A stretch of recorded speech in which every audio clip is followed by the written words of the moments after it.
Hello students, I am Professor Neeta Fulchanda Gaikwad. Welcome back in our free education channel English Master. Dear students, thanks a lot for your love and support to our English Master channel. Keep supporting. आप सबका हमारे channel को जो प्यार मिल रहा है उससे लिए तहे दिल से धन्यवाद. So all my dear students, parents and viewers, आज के इस सेशन में हम पढ़ेंगे हॉस्पिटल में बोले जाने वाले some useful sentences with English and with Hindi. So I am going to explain you all the sentences in Hindi जो आपको समझ में आने के लिए आसानी हो जाएगी. सो चैनल को सब्सक्राइब कीजिए. This is the subscribe button. Subscribe it, like it, share it, and yes, let's start for today's session. I have got a fever. I have got a fever. So इसका मतलब होता है मुझे बुखार हो गया है. फीवर की जगह आप बोल सकते हो कि I have got a temperature. ठीक है. सो आप फीवर या फिर टेम्परेचर कोई भी एक वर्ड इस्तेमाल करो. I have got a fever या फिर I have got a temperature, दोनों का मतलब होता है मुझे बुखार हो गया है. So this is the meaning of this sentence. I have a sore throat. I have a sore throat. It means कि मेरे गले में खराश है. जब हमारे गले में खराश होती है तो हम हिंदी में यूजुअली क्या बोलते हैं कि मेरे गले में खराश है. तो आप इंग्लिश में कैसे बोलोगे बच्चों की I have a sore throat. I have a sore throat. I have a headache.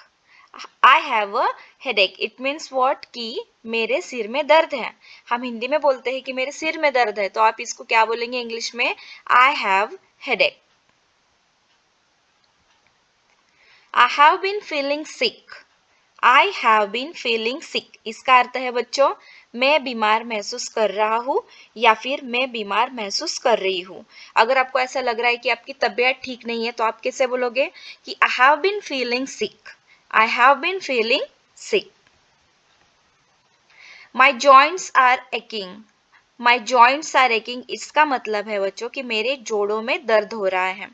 जब आपको बताना है कि आपके जोड़ों में दर्द है तो you can use this sentence that my joints are aching. I'm having difficulty in breathing. I'm having difficulty in breathing. इसका अर्थ है कि मुझे सांस लेने में दिक्कत हो रही है. I'm having difficulty in breathing. इसका अर्थ है कि मुझे सांस लेने में दिक्कत हो रही है. ब्रीथ करना यानी सांस लेना. I have been feeling very tired.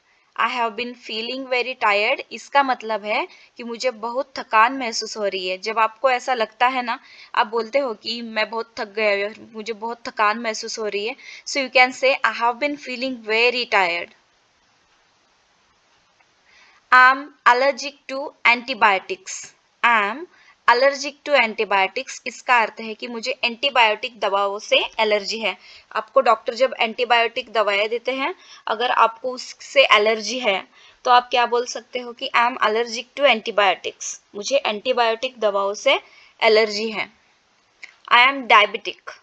I am diabetic यानी कि मुझे मधुमेह है या फिर मुझे डायबिटिक है, ऐसा आप बोलते हो ना. सो you can say in English that I am diabetic. Like that you can say I am in a lot of pain. जब आपको दर्द हो रहा है स्टूडेंट्स, यानी कि मुझे बहुत दर्द हो रहा है. If you are in pain so you can say that I am in a lot of pain. मुझे बहुत दर्द हो रहा है. I have got pain in my back.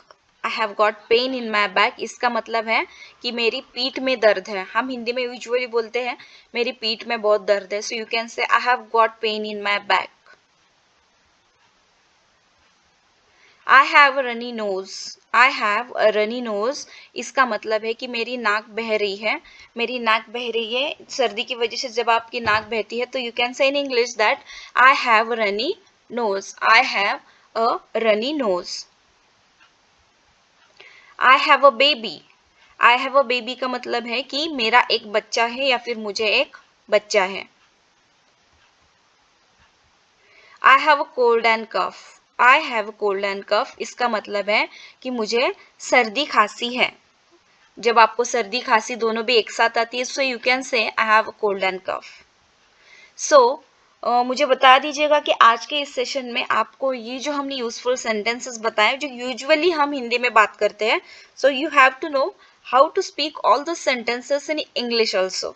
So let me know कि आपको ये सेशन कैसा लगा, एंड यस लाइक कीजिए, शेयर कीजिए ज़्यादा से ज़्यादा, सब्सक्राइब करना मत भूलिएगा, press the bell icon to get the updated notification about the upcoming lectures. And yes of course thanks a lot again for your love and support. इसी तरह से मेरे चैनल के साथ जुड़े रहिएगा। जल्दी ही मिलते हैं नेक्स्ट लेक्चर में, तब तक के लिए take care, thank you so much and bye bye.